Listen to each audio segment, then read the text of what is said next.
Hi everybody, thanks for joining us for this week's episode of Live from the Trevor Zoo. It's great to welcome you all to the zoo, even if you can't yet be here in person. We'll continue doing these live broadcasts here on Facebook every Wednesday at 4 until we reopen to public visitors. I'm Alan Tousignant, Director of the Trevor Zoo. For those of you who watched last week, you'll remember that we looked at the husbandry and daily care of the red wolf population at the Trevor Zoo. Today, I'd like to introduce you to some professionals that are highly connected to the red wolf conservation effort. The red wolf is the most highly endangered canid in the world, with a very small population left in the wild. Red wolves, like all carnivores, play an important role in maintaining a healthy ecosystem. And over the next two shows, we'll hear about conservation efforts within the Association of Zoos and Aquariums and the Wolf Conservation Center. Just a reminder, please feel free to ask questions throughout today's episode. Type them in the comments and we'll answer them toward the end of the show. So our first guest today is Dan Ashe, the President and CEO of the Association of Zoos and Aquariums. Dan was the Director of the United States Fish and Wildlife Service from February 2011 to January 2017, and then began his work within the AZA. In the spring of 2018, we had the pleasure of hosting Dan here at Millbrook School and the Trevor Zoo. He really enjoyed his time here interacting with our zooies and even going out in the field with some of our students. Dan and I had a chance to catch up on Zoom earlier, and here is that interview. Hi, Dan. Good afternoon. Thank you very much for joining us. Love to have you here today. It's great to be with you, Alan. Thanks for the invitation. You're welcome. I know you're a busy man and we don't want to keep you for too long, so I'm going to dive right into some questions.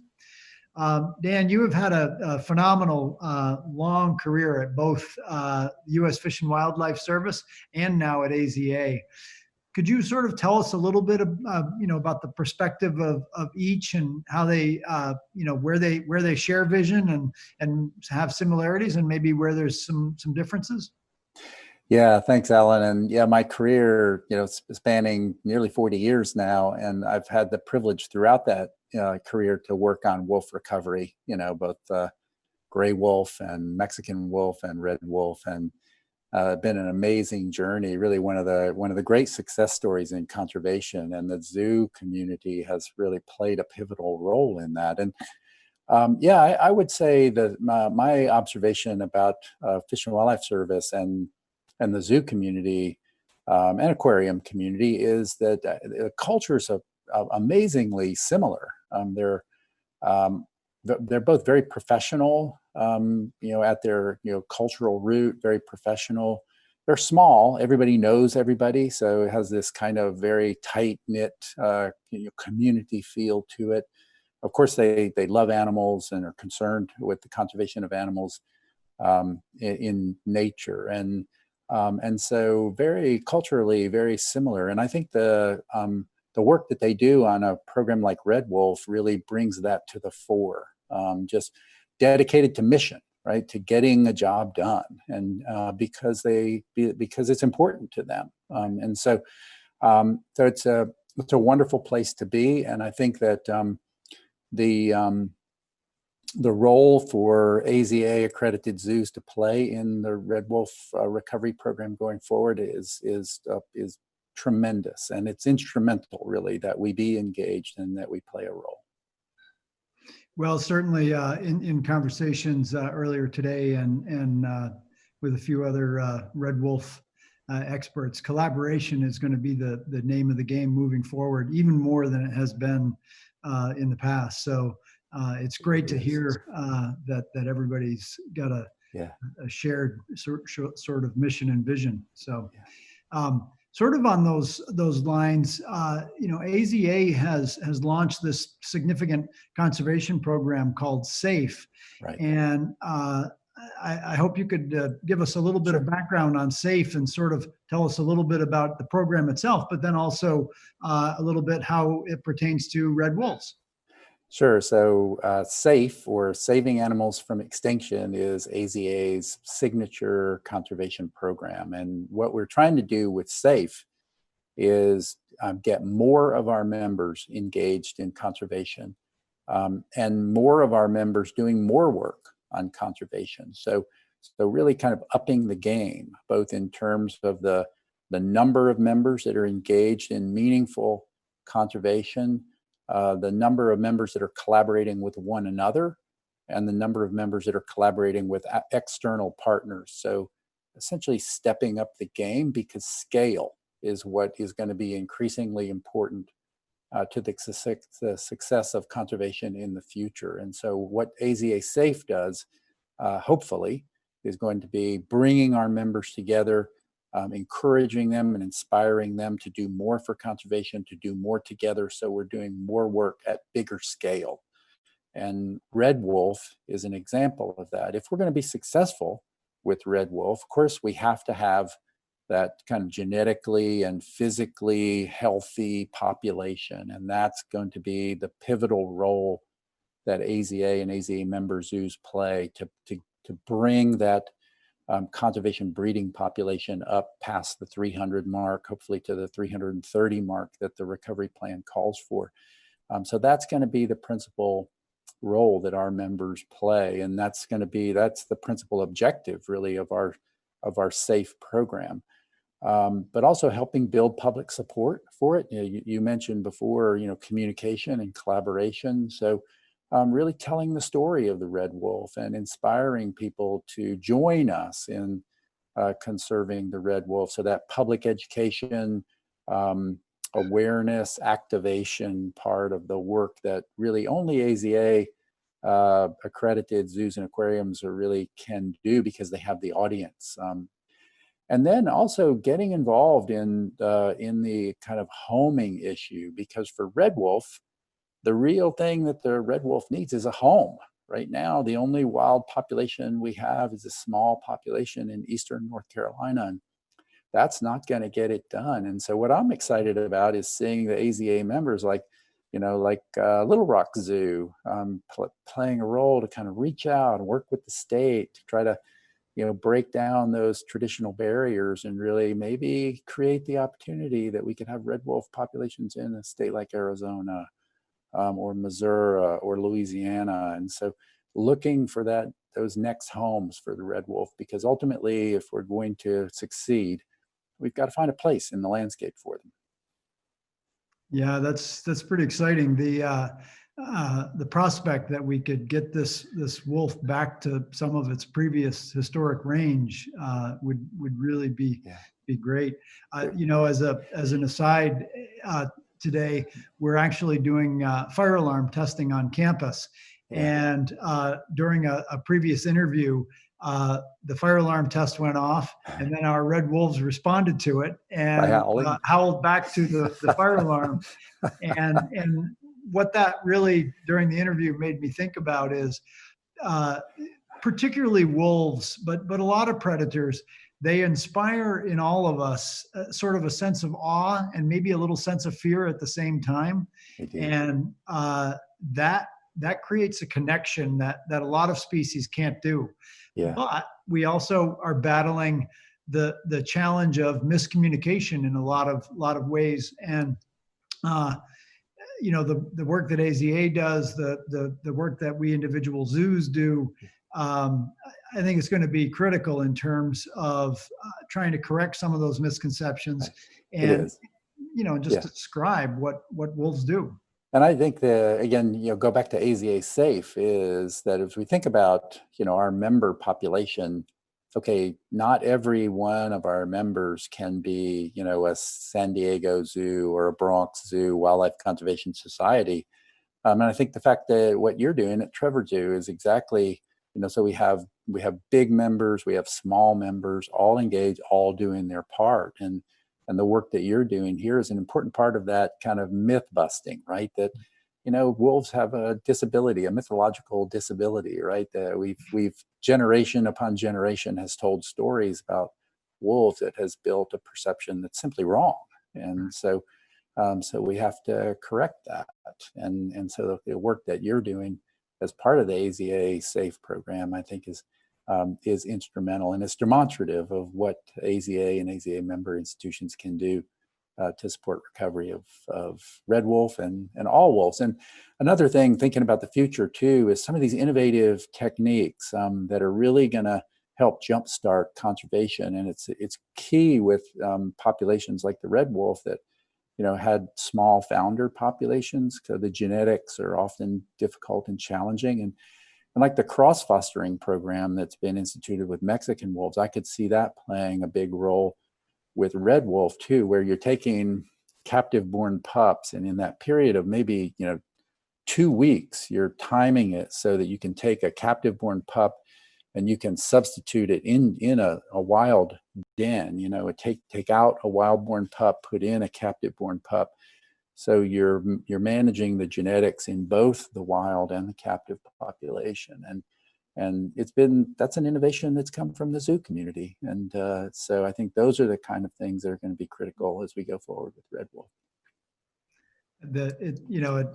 At some point it almost sounds a little, we used to be talking about, the 2000 was going to be, this crazy scientific marvel time.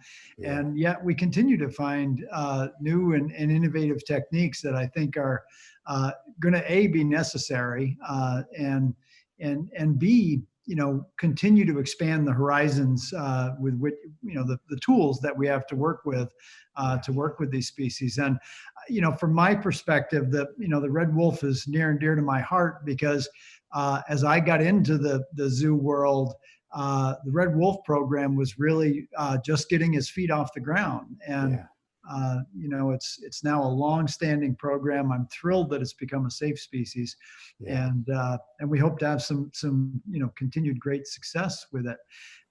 Given that, I'm going to give you the most difficult challenge of the day. I'm going to ask you to put your gaze onto your crystal ball, and I know there's a lot of hurdles and a lot of challenges, and I've also heard you speak many times at AZA conferences, and I know you have a positive outlook. And I want to hold that positive outlook myself, but can you just give us a little sort of gaze into the crystal ball and tell us what you think the future holds for the red wolf? Yeah, I think it's a mixed picture, right? I think that the red wolf is at that place where it could go both ways, right? It's teetering on, that one population that's really teetering on the edge of viability. And I, as you said, I came from the Fish and Wildlife Service. I worked on this program. We made some critical mistakes, I think, in the red wolf program that we're suffering from right now. And they were mistakes. They were good intended efforts, but I don't think we built the kind of community support and landowner support that's required in a place like Eastern North Carolina. And so we're paying for that right now. But I think ultimately we will build that support and we'll find a way to make that population work. But we have to find other homes so that we can build other populations of red wolf, and that's going to be a challenge, I think. And so but I'm going to be optimistic. But I do want people to realize that it's going to be a challenge, and that's why the captive population, the conservation breeding population that AZA members are supporting is so important, because it buys time for us, right? Because that work is going to take time.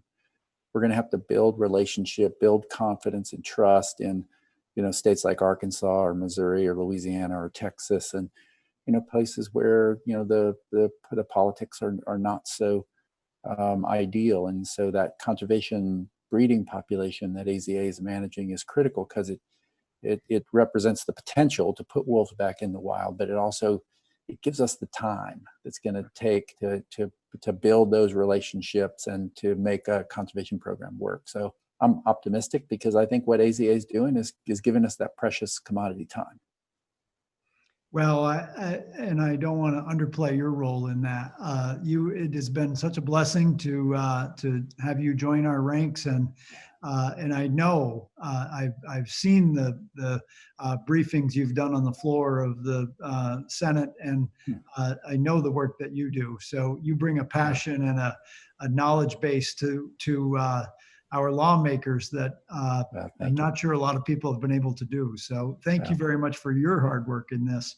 Proud to And do it. I only hope we can support you as much as you support us. Oh, well, thank you for saying that, Alan. You and, do. And I think the work that you're doing right now, like I said, it sets an example within the AZA community. And again, I think it's incredibly important that among our smallest members, you're showing the kind of leadership that really symbolizes what we want to get done in the SAFE program. So thank you for your leadership.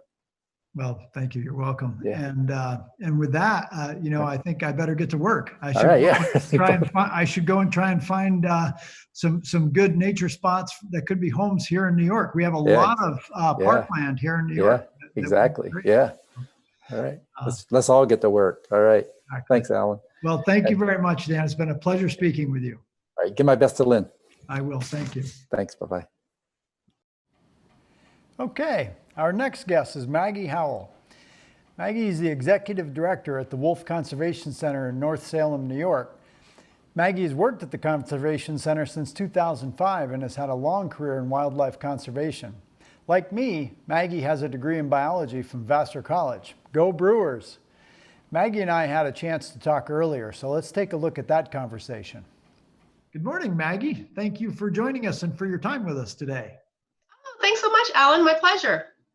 I don't want to keep you for a long time. I know you're busy, and we all are, and so I just have a few questions to ask you about the Wolf Center and what you do, and a little bit about I'm going to ask you at the end to put your crystal ball eyes on and give me your thoughts. But what I thought we would do is start with a brief synopsis of the history and species of the Wolf Center, the species you work with, and just tell us a little bit about the conservation that's happening there. You bet. So we actually just celebrated our 20th anniversary last year. So that was a big milestone for us. And really the way we got started was just through the passion of our co-founders, one of whom is a really uber talented concert pianist of all things. But wolves are very musical, and she of course is very musical. And then with a really amazing group of dedicated volunteers, that's how it all started. Today we have 11 full-time employees. We have 42 wolves. It fluctuates a bit. And we're really just so thrilled to be working on the front lines of really giving a voice to two critically endangered wolf species, the Mexican gray wolf and of course, the critically endangered red wolf. And that's one of the joys that I'm sure you get to have, and we do too, is we hear wolves a lot, and not everybody gets to hear that. It is probably the best thing about the office, is that you can't guarantee it, but almost daily, something will set the wolves off, and there will just be a chorus that rolls down the hill, and you can hear their individual voices, how they all have their unique voice. It's just the best music. It's my favorite kind of music, actually, and it's right there at work, so it's really the best. And so have you had red wolves and the Mexican gray wolves both for the entire time, or did you start with one? Or we started very close to one another within months, participating in the species survival plan for both wolf species, and it was in the early 2000s, so 2003 and 2004 that we got started. And it's really neat to have both of them as well. And even during our time working for both of these animals, I've seen that people are actually recognizing them. Before if you said to a general constituent, what a red wolf was, like, oh, well, I've never heard of a red wolf. Are those in Yellowstone? And now people know who the red wolf is, and they know who the Mexican gray wolf is. So it's been it's really been a thrill to see that awareness building over the decades. Yeah. One of the things that, of course, we all do is work very hard to try and educate the public about what wolves are and the role they play in the environment, et cetera. We've heard a lot about sort of the husbandry and the care of wolves, but can you tell us a little bit about the advocacy work, especially that you guys do, because you're wolf specific, and that sort of makes up a huge part of your day, I imagine. Yeah, no, definitely, because we do have a three-pronged program, really. It's education, our participation in these two recovery programs, and then also using our voices to protect and preserve them in the wild. So yeah, we really have what we want to do in all these three programs. They intertwine so well, because not only are we giving our visitors, whether we see them in person and engaging, one-on-one or within a group, or even if it's online, is we want to give the basic information about all these animals, but we also want to equip them with the tools so they can navigate how to best use their voice to protect them. So we do this whether it's just online alert or petitions. Sometimes we have workshops on really how to navigate, like the Federal Register. For example, there was just a Mexican wolf comment opportunity that just ended earlier this month, and it's really wonderful, because we're trying to assist people to become really just agents of change, and wolves definitely need our help. So to be able to be a part of this effort is really been a thrill, but also it's an honor. Because obviously we love wolves at the Wolf Conservation Center. Well, as I mentioned earlier with you, you have an incredible number of followers, and that gives you great ability to spread the word and particularly clear up what I consider misconceptions. There's a lot of poor information out there that people need to be corrected about in terms of the actual biology and role of predators in the environment and that kind of thing. And you guys have a unique opportunity to do that with the followers that you have.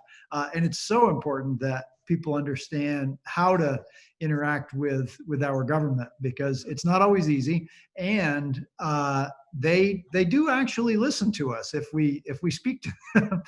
And so thank you very much for that work. That's as critical as anybody who's actually taking care of a red wolf on a daily basis, because like all the work that all of us do, we can keep animals healthy and feeling great in our protected spaces, but the real work and the real proof in the pudding is how do we do with them out in the wild, and are we walking the walk, so to speak, when it gets out back into the wild. Yeah.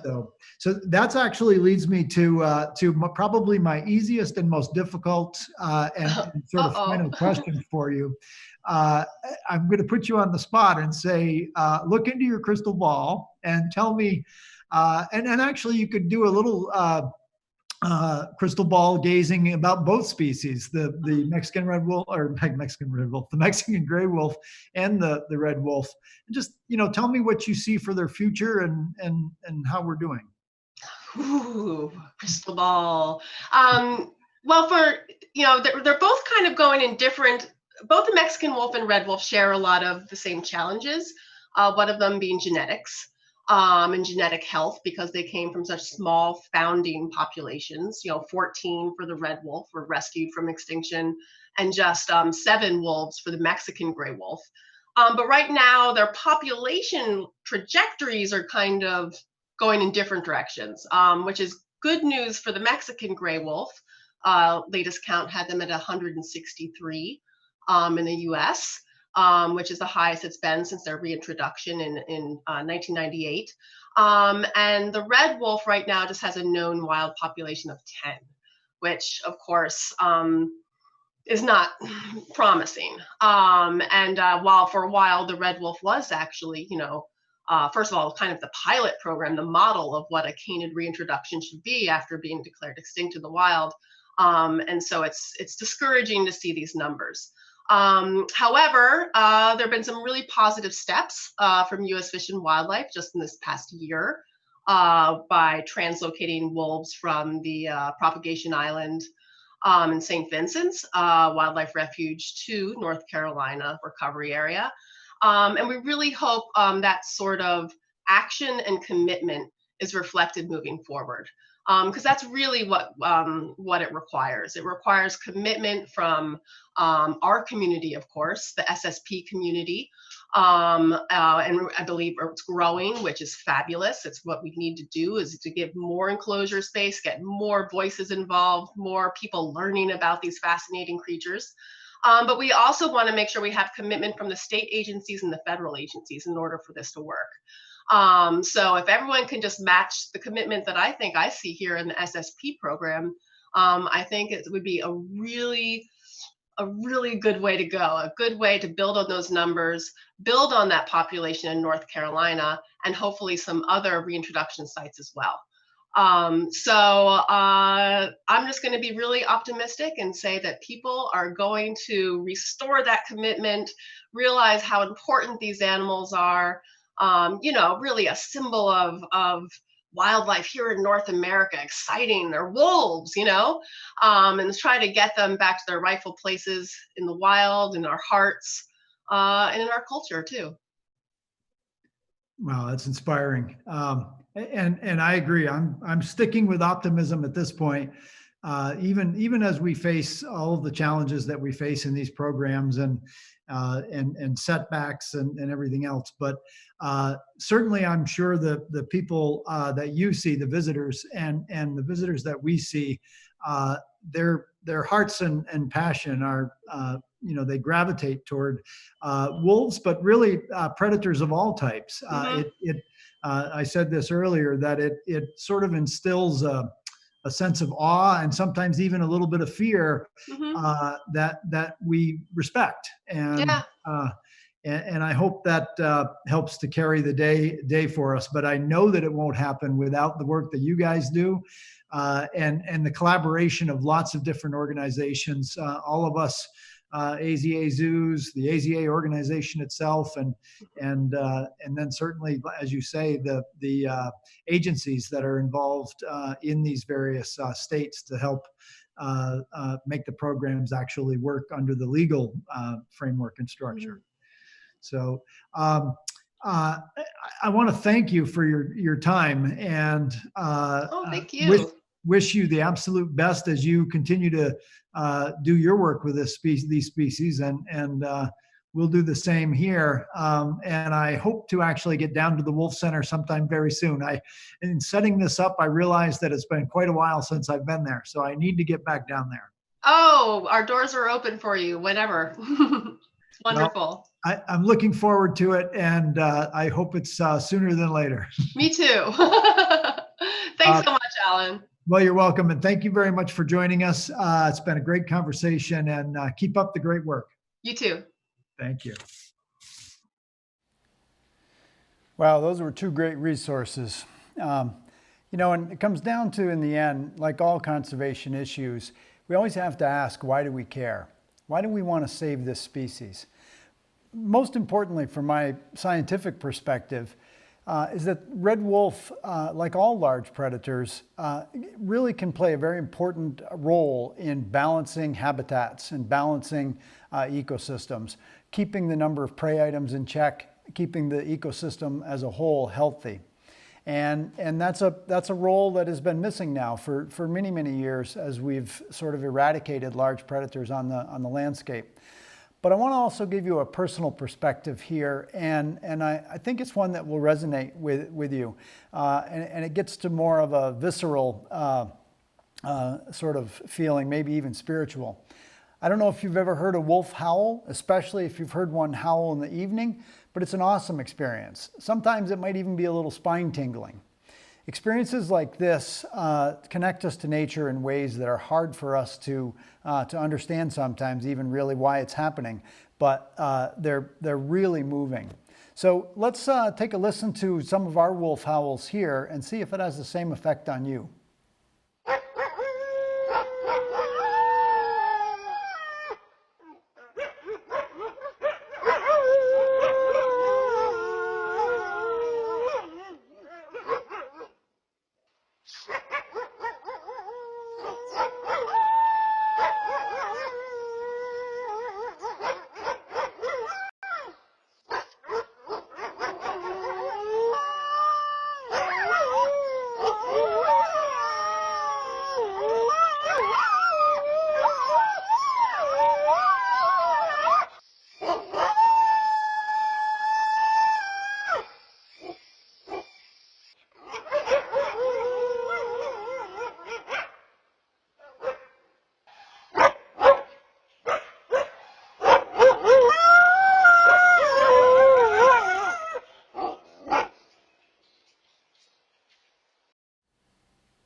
Okay, so I don't actually see a lot of questions in here, which is fine. That's a lot of information that we've absorbed. But a couple of things I might say. First of all, there's some friends in here that I'd just like to say hi to, and Peter especially. Peter, we certainly miss all of our students here, and especially our student curators.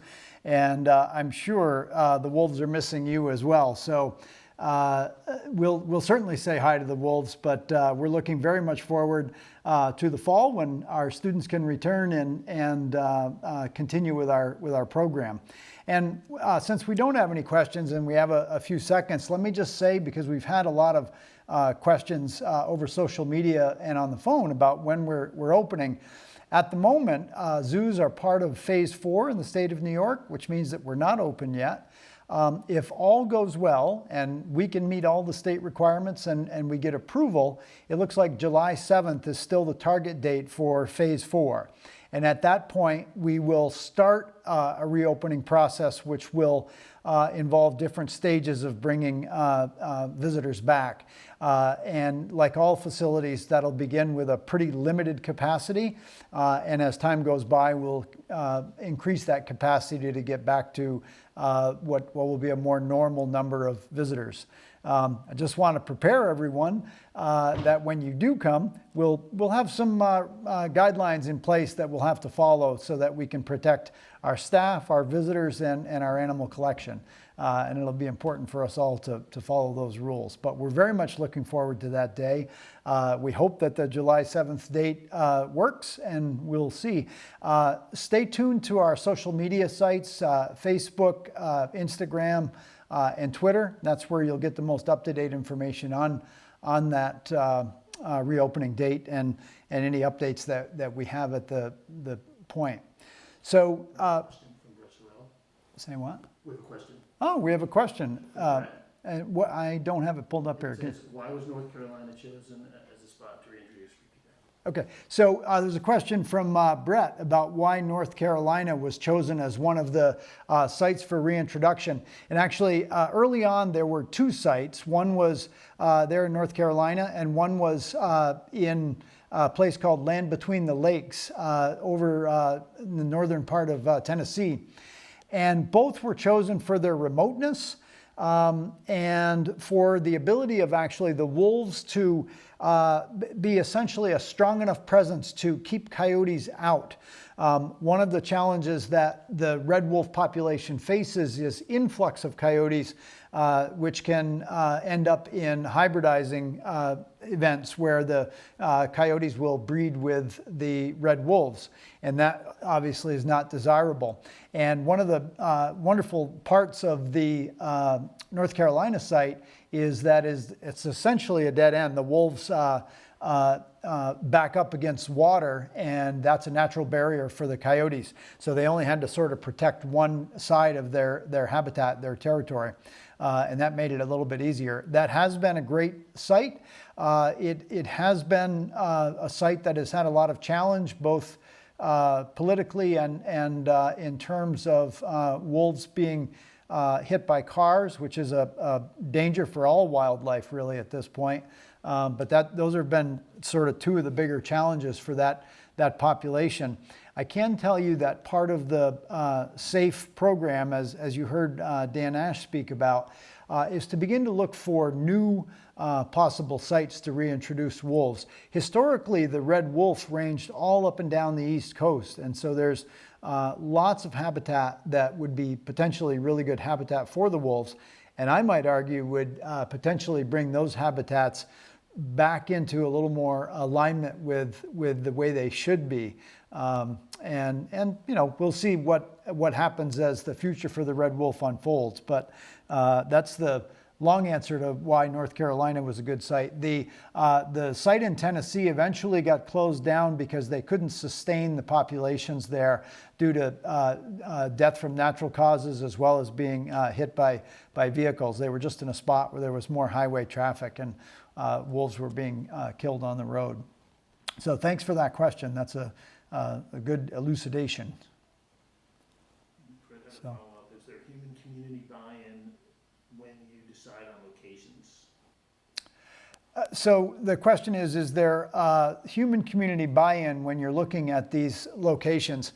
And again, as you heard Dan Ashe talk about in his interview, one of the probably early problems with the red wolf introduction in its first phase many years ago was that the work wasn't really done to help the community understand the role that the red wolf plays in the environment, what the red wolf actually looks like biologically as a species. In other words, what kind of animals does it prey upon? What kind of presence does it have in the landscape? And it's actually quite different than the larger wolf species. Red wolves are very shy, and they tend to prey on smaller animals and keep those populations in check. So like all reintroductions, there is a lot of work to do to help the communities in which those animals will be released to understand what their biology is like, what their potential effects on the landscape will be, and also to hopefully enter the landowners into a dialogue that says, here's how we can work together with this program, how we can live side by side with these animals, and hopefully in a way that allows both humans and the target species to have success. And I certainly believe there are ways to do that. So that's one of the big pieces that AZA will be looking at with Fish and Wildlife as they try to locate new sites for reintroduction. Thanks, that's a great question. That's it. So, okay, well, that I think wraps up the questions that we have. So I certainly hope that you enjoyed this episode. I want to remind you that previous episodes of Live from the Trevor Zoo can be found on our YouTube channel at, I'm going to read this to make sure to get it right, youtube.com/Trevor Zoo Millbrook. And also that we have streaming cameras in our black and white ruffed lemur exhibit, our red panda exhibit, and our pond waterfowl exhibit. And those can be at www.millbrook.org/Trevor Zoo Live. And next week will be our third and final episode in this series about red wolves. We've sort of looked at the concept of conservation from a very high level, from the large organization, excuse me, large organizations that are organizing the big effort. And next week, we'll actually be talking to Chris Lasher, the coordinator of the Red Wolf SSP, and Regan Downey, the director of education at the Wolf Conservation Center. They're both looking at more of how the Red Wolf Conservation Program works on a day-to-day or week-to-week basis. How are we educating the public about what the needs for this animal are? And what is the biological demand and need for the species? And that's what the SSP does, trying to coordinate all the genetic diversity and making sure the right pairings are being made, and keeping track of all the veterinary and husbandry requirements that we continue to learn about as we work with this species.